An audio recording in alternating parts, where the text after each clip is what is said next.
I have to create the life that I want with me and God. Yeah, that's so good, Katee. While I hope for things to come to pass. Yeah. But if it doesn't happen, I'm not weary. I'm not, distressed. I'm content. I'm happy. I'm satisfied because like I have built the things that I want. I have built the life that I want with the Lord. Hey guys, we're excited to have this podcast. We have here Katee Hennessy, we have Kathryn Evans and Aileen with us, and we are discussing singleness and dating today. And so I wanted to start with just trying to figure out, because I've been married for 17 years, just trying to figure out. Congratulations. Yes. Well, it'll be 17 in June, but that's a long time, right? Ooh, it's a big deal. Yes, guys. So I'm kind of out of the dating world. Like, I don't know what that looks like in 2025. So enlighten me.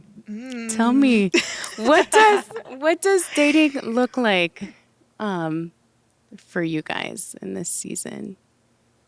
Or singlehood? Yes, I feel like that's such a long, complex answer that I could take up all the time. But I definitely go through seasons where I am more interested in dating, and then I'm like, oh, this is too much. Like this is, I just need a break. And then I'll step back and I'll really focus on myself. So I would say currently right now in my season of singleness, I am really focusing on building the life that I want for myself. Okay. I think there have been times in my life where I tried to look at relationships or even marriage, like long term, as like an escape from the things that I didn't like in my life. Like it was easy for me to think that like, okay, so not a secret, like growing up, I did not have a good relationship with my parents. Growing up, I had a bad relationship with the church. Just being a pastor's kid, I didn't like it.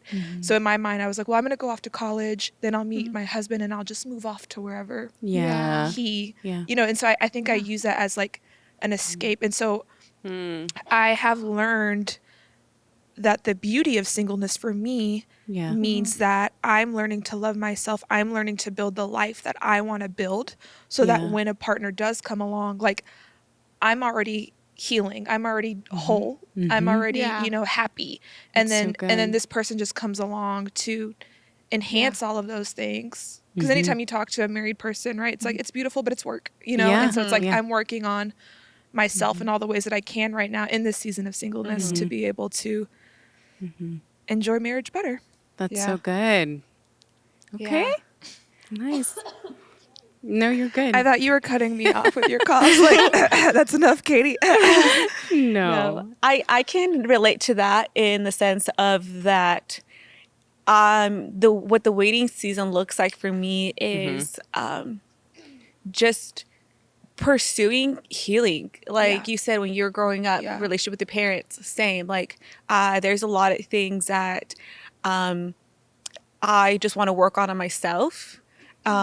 Just pursuing like inner healing, heart healing, past traumas, so that I can be the best version to my husband. I don't want him to I don't want to go in there and like if I could, I want to be able to just already have deal with all my problems and all obviously it's not everything because there's always some things to work on, but at least do everything I can while I'm waiting so that when I do get married, it's like, oh, I already dealt with that. And it's just and we are just now applying it. And also in the waiting season, it's not like I'm just having my hands crossed and twiddling my thumbs waiting for Prince Charming to show up, but it's like I'm 30, well basically 30, I'm 29 but gonna turn 30 in the summer, but I always have the mindset of like I want to live my life to the fullest. Like I don't want to have any regrets. Like what that looks like, going to counseling, going to like inner healing retreats. I like to put myself out there. It's like, call me out. It's okay. I don't care. And so I can grow. Like I always want to grow and be the better friend. I want to be the better daughter. I want to be the better employee. Like I want to be like just the best version of myself in every season. So when I say about in the waiting season, it's like I'm running, like I'm pursuing everything that the Lord has for me. And my hope is that as I'm doing that, that I will find the right companion to co-labor with, to build a future together. So that would also be my recommendation to a lot of young adults, young ladies who desire to be in a relationship. It's like, while you're waiting, also work on yourself so that when you get in a relationship, when you are ready to, when you get in a relationship, it's gonna be fruitful. Yeah, that's good. No, I think that's beautiful. Now that I'm in control with my cough,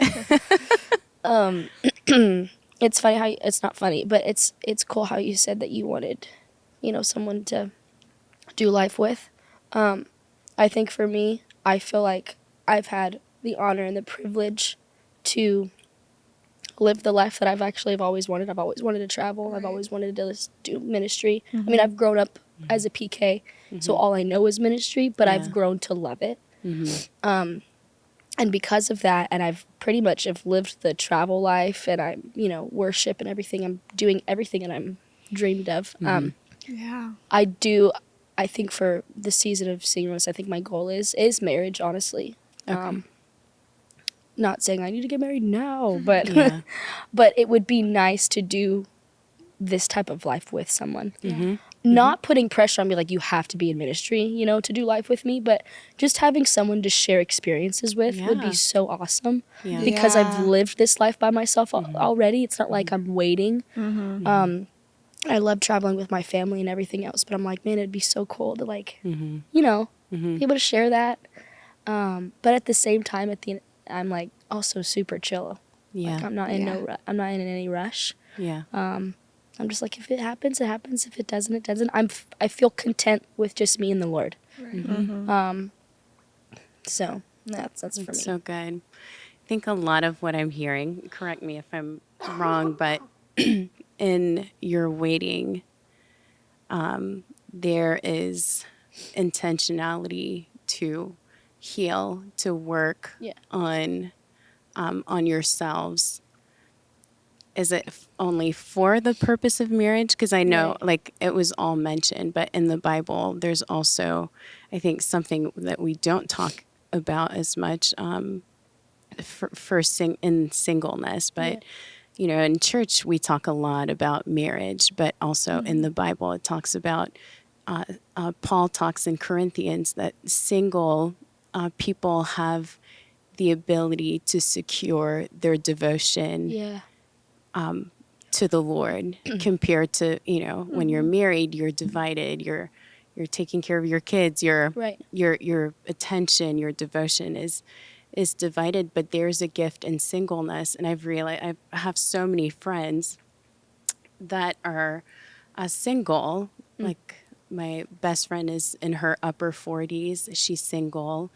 And I've realized like a shift to and some of my friends is like, all right, I'm working on myself like unto the Lord, because in marriage there's so much that you can work all you want, but someone will provoke you. Mr. Miller, Jeremy will say something that just either irritates you or rubs you the wrong way, or there's always more work to be done in marriage, because marriage is designed, I think, to make you holy. Like you're really growing in love.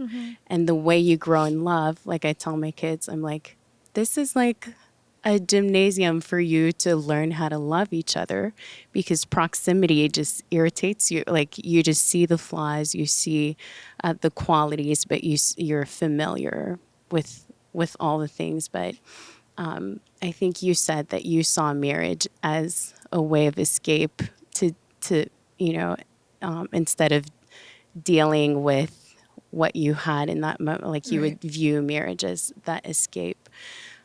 In your singlehood, sorry guys, I'm gathering my thoughts.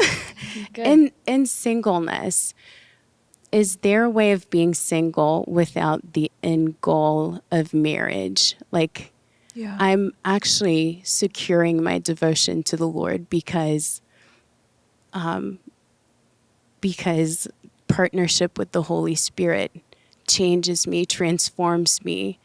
And that same partnership that I've developed as a young girl is so needed in my marriage, but it's needed in my life, you know? And so do you, like, how do you secure your devotion in this season? How do you live? Because people wait a long time, right? Some people, it's a reality. Some people don't get married. Some people get married later in years. Like, how do you stay focused on the Lord with keeping marriage a hope, but also making your life, like living your life unto the Lord without that division or that distraction? Does that make sense? Yeah. Yeah. First of all, I would love to see you irritated Oh, at I your am. husband. Like, Ask I'm my so children. You seem too curious. peaceful. I know. Like, what does that look like? Does your voice get louder? Yes, my voice get loud. And one time me and Jeremy had a big argument before we were getting ready to get married. Like, it was a couple weeks before it's like we were fighting so much during our dating years.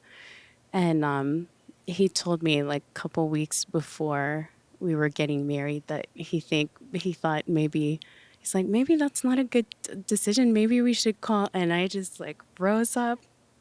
Like, you will not.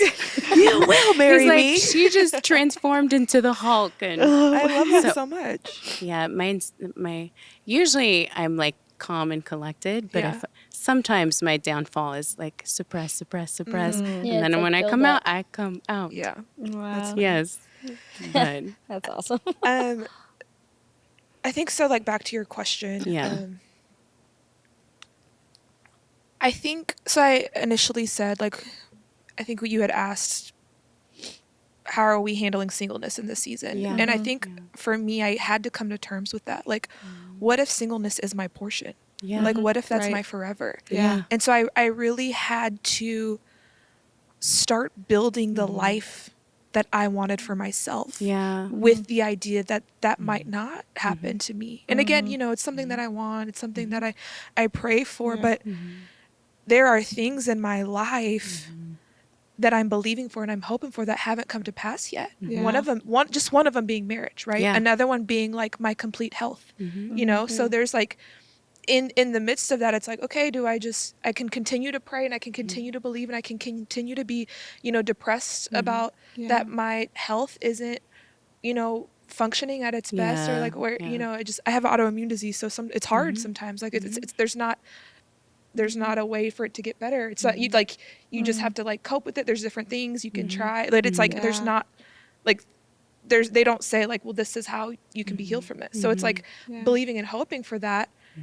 There now in this process, as I'm hoping to get healed, there are things that I do to better my life in that area for in the practical. one day that Yeah. maybe Yeah. I will. So I prioritize going to the gym. Yeah. I prioritize eating whole foods. Yeah. I prioritize my sleep. You know what I'm That's so saying? Like good. all of these Yeah. things that like benefit my life now, that Yeah. like one day if I am healed from this thing, like I just feel like I'll be the epitome of health. You know what I'm saying? But I'm not there yet. Yeah. And so I Yeah. work towards these things. Same Yeah.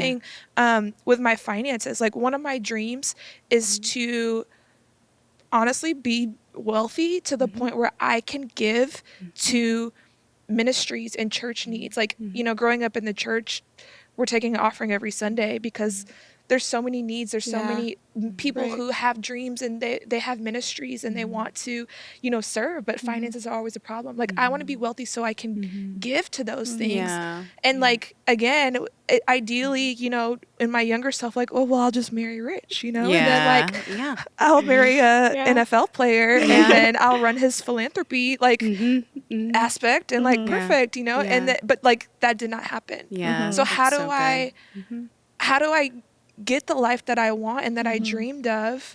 Like, Right.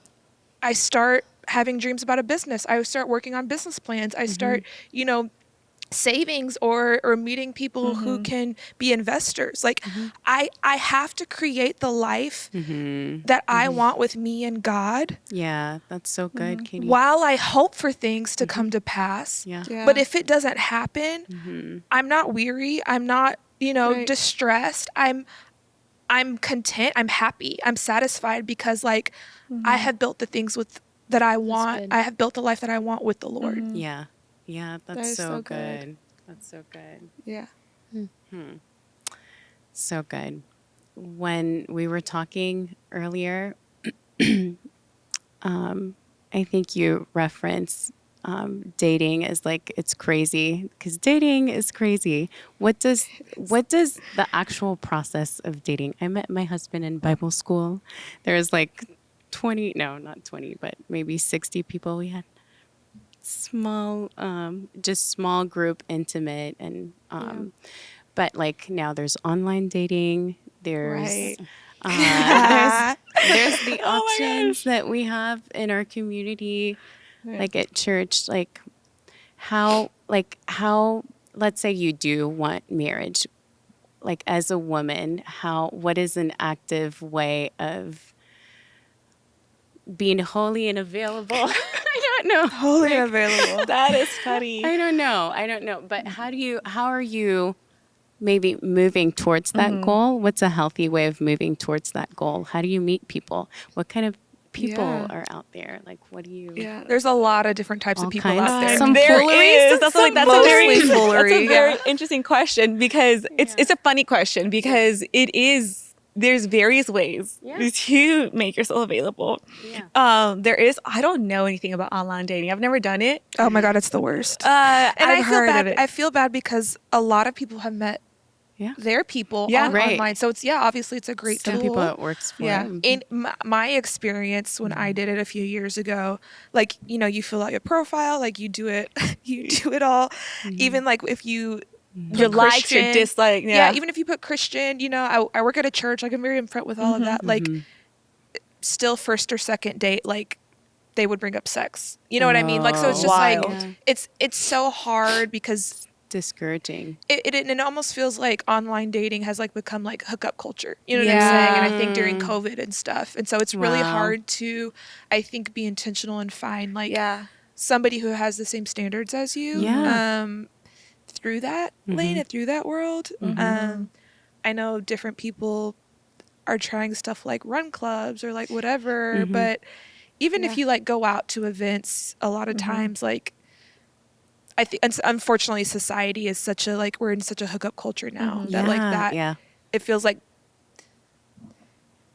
hooking up with people is like less intimate than actually dating someone. You know what I'm saying? And so I think people Yeah. tend to lean towards that and prefer that. And so it's hard. It's hard. Which is so Many wild ideas.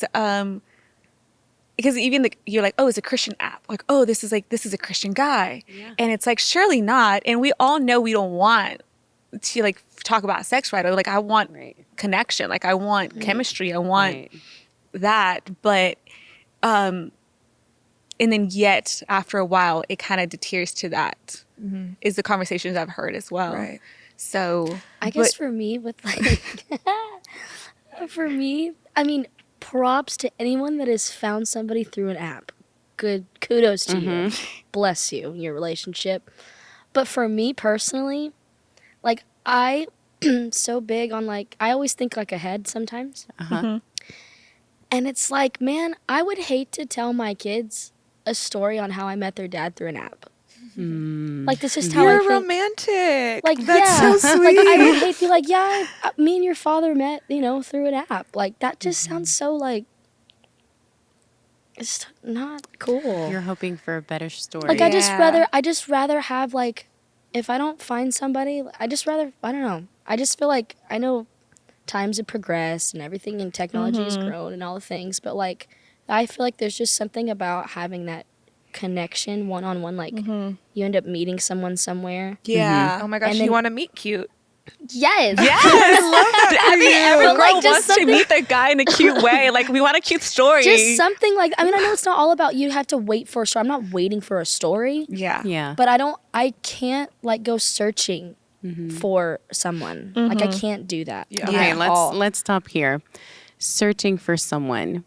I think in my Haitian mom, my mom is from Haiti, and they have like That's awesome. strict like this is how a woman is.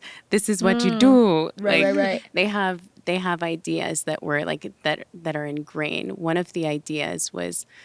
A man should always pursue you. Like you shouldn't go out and go be Yes. certain. Like be Right. home, go to school, go to work, Yeah. sleep, eat, and let the man find you. Times are changing. Totally. Women are changing. What is your perspective on the women being the one who pursues? Can we talk about that? Like, do you actually like? What do you I think? actually don't find it off. Okay. Really? Like I mean, here's the deal. Uh-huh. I feel like nowadays it takes two to tango. Okay. Like if a guy shows you interest, there's nothing wrong for you to try to pursue that. If you noticed it and you're interested, yeah. go for it. Okay. Like Yeah. I think times have changed. Now I'm not saying go be thirsty and go chase. Like like come to me. No. But like yeah. I think Some there's people nothing need wrong- help, right? Right. And So- there's nothing wrong with men going pursuing. Absolutely. Yeah. I agree with that. Please Yeah. do. Yeah. I think if he doesn't pursue you and you're doing all the work, then that's a red flag. Completely. Yeah. Yeah. Like walk away. But if he shows interest and there's just sometimes it's so I don't know. So The question I think you're also trying to mention was like, should the girl, because like times are changing, like should the girl ask out the guy? Like, what do y'all think about that? Can the girl ask out the guy? And if so, what are your you know, thoughts? I'm all about like going against the culture. I feel like it's become such a habit and culture says that it's supposed to be normal, but there's no law for it to happen, honestly. It doesn't say in the Bible, and I don't remember last time there was a law about it. So I'm like, if you want to, go for it. The Bible says he who finds a wife finds a good thing. Not just playing. If you want scripture, she got I it. hear you. I agree with you. I just think it depends on the type of guy. Yes. Yeah, a I lot of agree with times you. the guys Absolutely. like the chase. Yes. The guys like They to do. be Which is also a red flag. the pursuer. Yes. So I think it depends. Like if you are maybe attracted I agree. to shyer guys who Yeah. Yes. like there are, you know what I'm saying? Like it depends. Yes. Like then sometimes you Absolutely. do need to help them out You and just definitely- show, like let them know that you are interested. I agree. That's the key though. Like because that's what also was, as I discussed with other girls, it's like in the dating, it's like, there's this scene in this movie though when the girl gives them like I don't know what they're called. I call them googly eyes. So they're just like, oh, like I see you, and so just create a moment, Yes. to let the guy know that hey, I'm Absolutely. interested. Like yeah. Yes. just So, give yeah. them like lock eyes, and it's like, hey, if you don't know that I'm interested in you, hopefully this look or these gestures will help you out to ask me out. Yes. But I It's okay to personally have a want like conversation. I want to be Help. pursued. I want to be asked out. I don't think I Right. ever am gonna ask out the guy, but I want to help him out. Be like Yeah. I'll be it's okay intentional. to have those Create conversations, moments. kind of like urge them on, be like, hey, it's okay to like, you know, Yeah. Like anytime now. like You know. I'm waiting. Yes, I love it. I think that's good. What are some green flags and red flags to relationships? What are the green flags? Like, hey, this is good. What's to someone what you're looking into? What you are looking for someone. Well, I mean, if you date them, you date the family. I would want to see how they are around their family. Okay, I like The that. family dynamic, how Yeah. you interact with your parents. Yeah. What's your relationship with your mom, Yeah, your father? yeah. If you don't have a good relationship with them and you have no connection with them, for me, because I value family. And I value connection with the Yeah. family. And my values, I want to connect with his family as well. Yeah. If you don't have that, I feel like that's a red flag for me. Because Okay. then I don't know how if you don't have a relationship with your mom. I mean, I get sometimes, so, you know, sometimes families are not perfect, and Yeah. there's a reason why you don't have a connection with them. It's not particularly the child that is the problem. Sometimes it can be the parents too, but Yeah. I think for me it's just how you, I don't know. Okay, how so you are. family is a priority. Absolutely. How about how about green flags? Like, I need this in a man. What is the this? Well, that's actually one of the first things I look for in a guy, to be honest, is like my good indicator, which is a green flag for me. It's like, how do they carry themselves around the average person? Yes. Like family or not family, like even friends. Like, is he a good friend to people? Yeah. Because that's what you see, right? Like, how does he interact with other people? Like, oh, he's intentional. Like, he's Genuine. yeah, like he's super intentional with like just praying for this person or Yeah. interacting with this person. I'm like, oh, I'm attracted to that. So I'm drawn to how he interacts with other people. So Family, friendship. I keep on the lookout. How about you, Katie? If he can provide for himself too. Girl. Shoot, if you have a good job, that green flag. Yeah. Yeah. So I kind of have a long answer. That's okay. You know, growing up in the church, everyone's just like, you know, figure out what you want in a man, like write it down, pray over Yes. your list, you know, whatever. And so I had that. I had a list. And I started dating this guy, and he was everything I thought I wanted on paper. Turns out he was a narcissist, Mm-hmm. but you know, the first 3 months they love bomb, and they like, it's the best thing. Like, Wow. you think he's like Prince Charming, like, you know, Yeah. flowers, like nice restaurants, like he Yeah. owned his own company, he went to church, loved the Lord, you know, and then 3 months down the road, you start to see things different. He starts to treat you different, you know, things like that. And Wow. so, it was weird because I thought there were so many green flags, and then I was like, actually, these are all red flags. And, I think for me, there were signs like my physical body was doing that I didn't pick up on. And so, Yeah. like, I was getting headaches. My periods were super heavy out of nowhere. Like, I had more anxiety and depression. And I couldn't pinpoint it because, again, I thought this was everything I had prayed for and dreamed for. But then, like, later on down the road, like, I'm like, oh, my body actually didn't feel safe. I didn't, you know, different things. Yeah. And so after that, I went on this like self-love journey, and I was able to like figure out like, okay, what are my standards? You know, like I want kindness and generosity, but like to what degree, and is it a non-negotiable? And like, Yeah, so now that's it's good. like, I think green flags and red flags, like everyone has different ones, right? Yeah. But it's like, you have to love yourself enough to know what yours are and to stand by those, That's and to good. not like, Yeah. because sometimes, right, when we feel like we're in love, like we'll be like, oh, well, it's a little bit of a red flag, but that's not that big of a deal. Yeah. Well, like once you get married and once like down the road, like that red flag is going to be screaming at you. You know Yeah. what I mean? Like it's not going to be something That's that a you can real- overlook because like Yeah. you're in the honeymoon phase or whatever. Like it's like going to be a Yeah. real issue that you're going to have to deal with every Yeah. single day. Yeah. And like, so is Yeah. that something that you're willing to deal with every single day? Yeah. So like for me, it's like, I mean, I'm sure there are some universal green flags and red flags, right? Like if you lie to me over the little stuff, like that's a red flag. Like you'll lie to me about the big stuff. You know, if you are kind to your family, if you're kind to those around you, Yeah. if you know, have a walk with Christ, like those are all green flags. But like, to what degree, like, and to what extent, and is it like, Yeah. is it something that you want to deal with essentially every day Yes. in your Yeah. marriage? Right. And Yeah. so like, yeah, he walks with God, but to what extent? You know what Yeah, I mean? it's Like, good. is he willing Yeah. to pray over you? Like, Right. because if that's what you need and that's what you want in your life, like maybe, Yeah.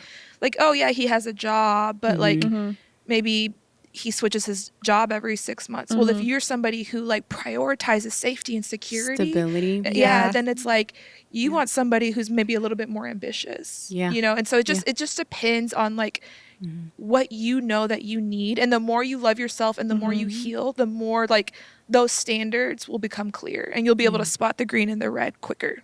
Yeah. That's really good. That's such a great statement, and actually want to add on to what it like he needs to be a good friend. It's like same thing with yourself. It's like your best friends know you so well. So when in a relationship, when you get into a relationship, you start dating, in that process, it's like emotions are all over the place. You can't trust your own emotions in those moments either, because love is there, or because, you're also, there's just so much, there's just a lot of emotions are taking place when you're in the process of dating or you are in a relationship.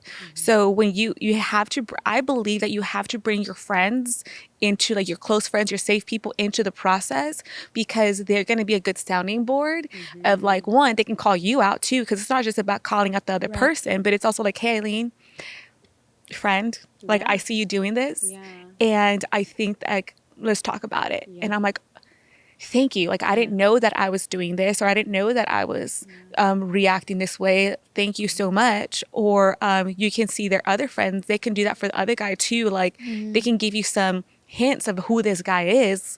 If they're not who they have displayed themselves to be, those friends already know that, so they're able to call it out. They're like, oh, you're going to date so-and-so. Well, but do it with love. Like, you can do correction with love, but they can also give you some guidance with love, saying and calling out, like, or just addressing, well, watch out for this, or like, because people are watching your relationship. There's pros and cons too when you're dating. It's like you're put on a microscope, and I'm a pretty private person, and I don't like when people are like, just talking about relationships so openly. But if you bring your core people into the process, and same for him, like, if he's able to bring his core people into the process, it's like, you gotta do it in community. Absolutely. You can't do dating in I don't think you can do dating in isolations, because you just, it's not, it won't be healthy. Like, I don't think it's going to be healthy, because there's also, you have to think about, like, boundaries and accountability. Like, there's just so many things that are at play when it comes to dating and courtship.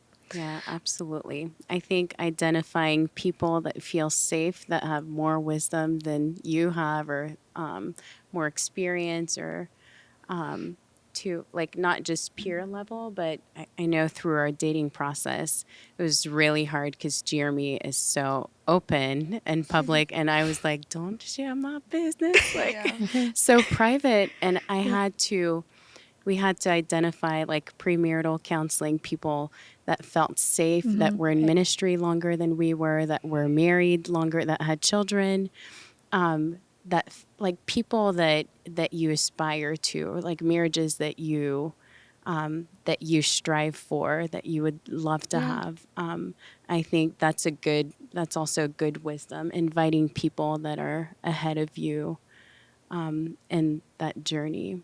But we are coming to a close in time, and I just think so much of each one of you, the way you guys love the Lord, serve the church, and love people around you.